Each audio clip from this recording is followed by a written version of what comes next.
En primer lugar, tengo que decir que he sido profesor de la Universidad Nacional de Cuyo, de la Facultad de Filosofía y Letras, de la cual me retiré en el año 1985 como jubilado.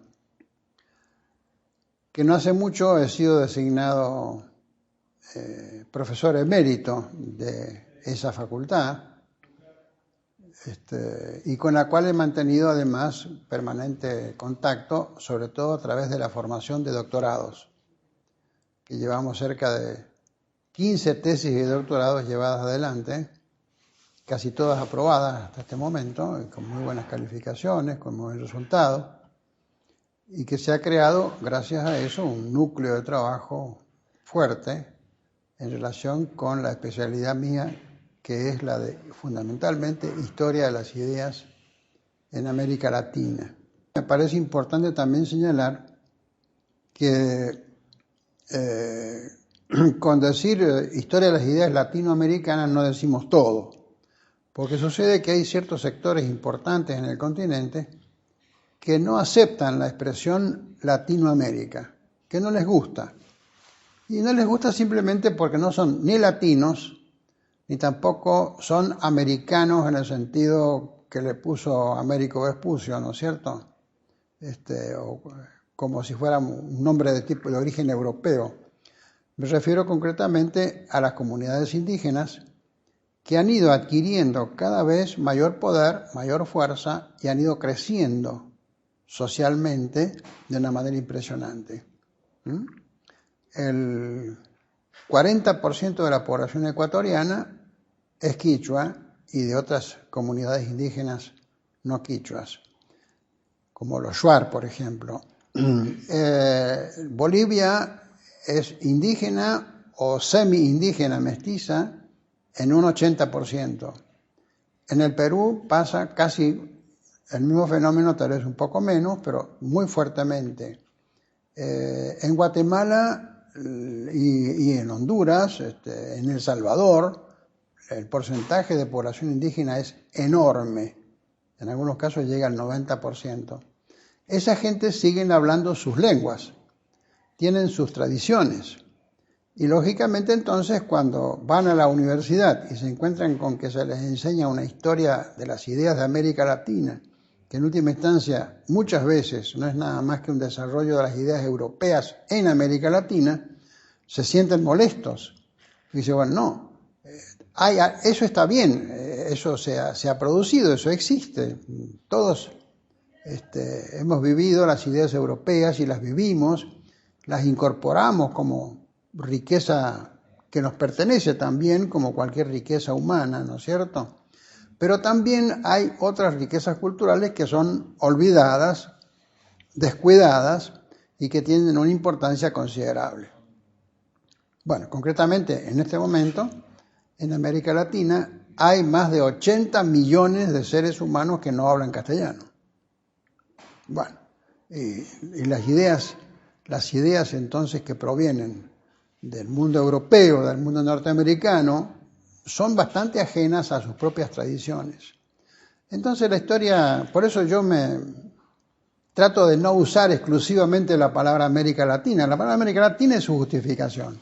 Hay un mundo latinoamericano, pero hay un mundo iberoamericano, hay un mundo indoamericano, hay un mundo iberoamericano, vale decir tanto portugués como español, y después hay otros mundos incorporados a América Latina en donde se hablan otros idiomas, como puede ser el inglés, el holandés, el francés, en el Caribe, en las Guayanas, en fin, etcétera, ¿no es cierto?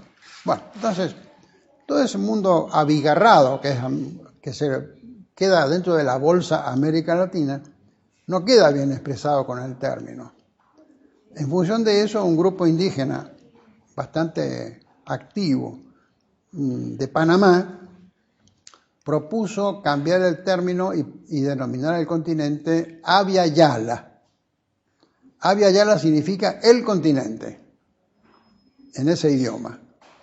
Y eso es una idea que ha ido caminando. En estos momentos, una de las principales editoriales de la problemática, en donde se editan libros sobre la problemática indígena, se llama Abya Yala.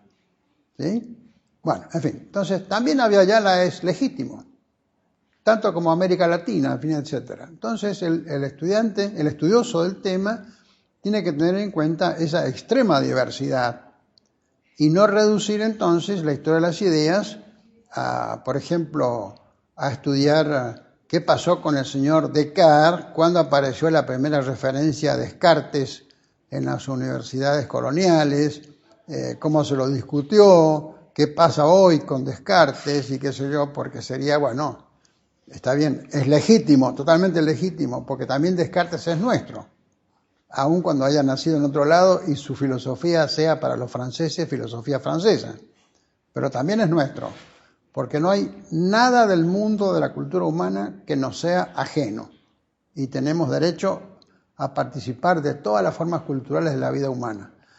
Pero eso tiene que hacerse con la condición absolutamente imprescindible y necesaria de que tenemos que tener o partir siempre en forma absoluta de la extrema diversidad, de la enorme diversidad de nuestras poblaciones.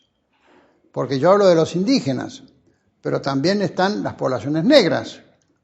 No hay nada más que pasear por Brasil un poco, ¿no es cierto?, por Bahía, por cualquiera de esas regiones, y encontrarnos con que las religiones del África, americanizadas, lógicamente, después de tantos siglos, están prácticamente vigentes. Hay que tener en cuenta que en Haití hay una religión, el vudú, que es de una importancia extraordinaria como fenómeno social, y que si vamos a estudiar dentro de historia de las ideas religiosas, no podemos dejar el vudú de lado, como no podemos dejar las diversas formas religiosas de la africanidad en otros sectores del continente.